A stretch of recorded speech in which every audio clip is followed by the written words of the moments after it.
Jamais la France n'avait dû prendre de telles décisions, évidemment exceptionnelles, évidemment temporaires, en temps de paix.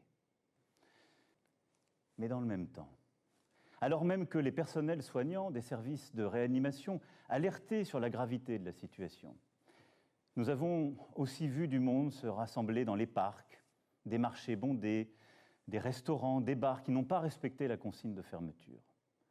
Comme si, au fond, la vie n'avait pas changé. C'est pourquoi, après avoir consulté, écouté les experts, le terrain, et en conscience, j'ai décidé de renforcer encore les mesures pour réduire nos déplacements et nos contacts au strict nécessaire. Dès demain, midi, et pour 15 jours au moins, nos déplacements seront très fortement réduits.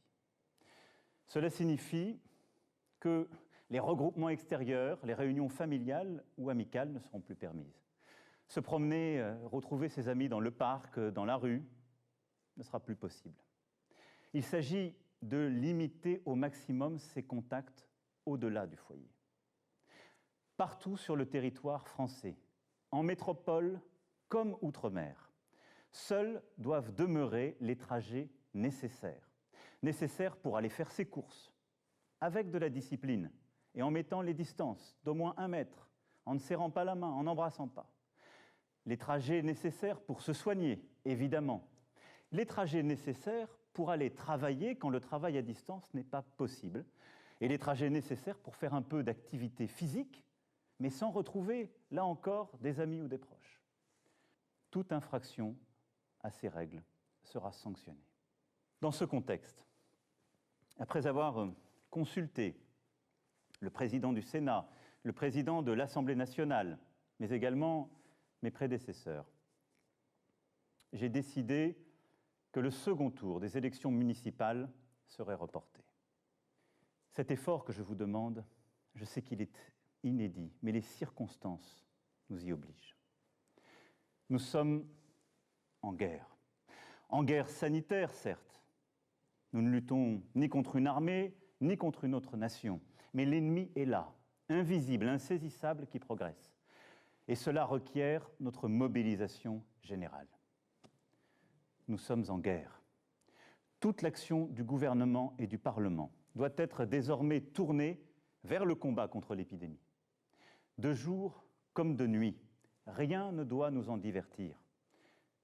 C'est pourquoi j'ai décidé que toutes les réformes en cours seraient suspendues, à commencer par la réforme des retraites.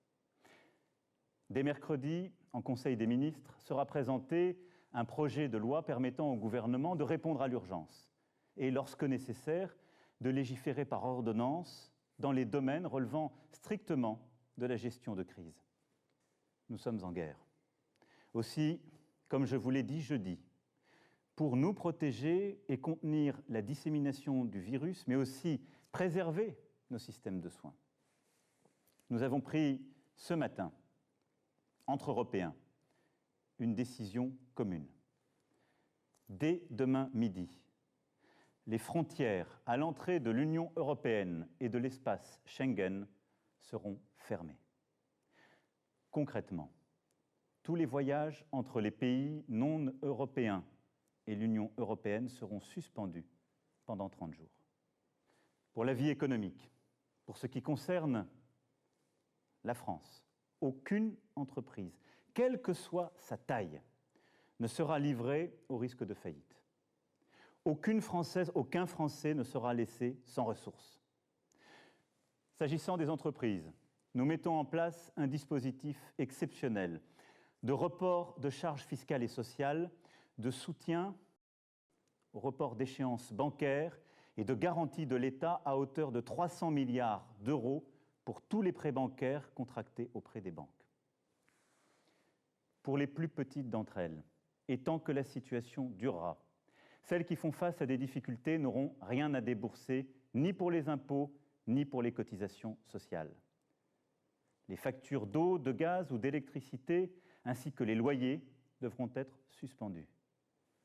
En outre, afin que personne ne soit laissé sans ressources, Pour les salariés, le dispositif de chômage partiel sera massivement élargi, comme je vous l'avais annoncé jeudi dernier et comme le gouvernement a commencé à le préciser. Pour les entrepreneurs, commerçants, artisans, un fonds de solidarité sera créé, abondé par l'État, et auquel le Premier ministre proposera aux régions aussi de contribuer. Mes chers compatriotes, la France vit un moment très difficile. Nul ne peut en prévoir précisément la durée.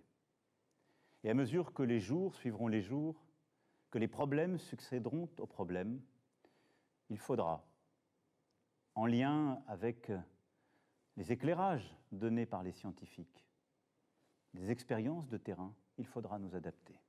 Nous y arriverons, mes chers compatriotes, en étant unis, solidaires. Je vous demande d'être responsables tous ensemble et de ne céder à aucune panique, d'accepter ces contraintes, de les porter, de les expliquer, de vous les appliquer à vous-même. Nous les appliquerons tous. Il n'y aura pas de passe-droit.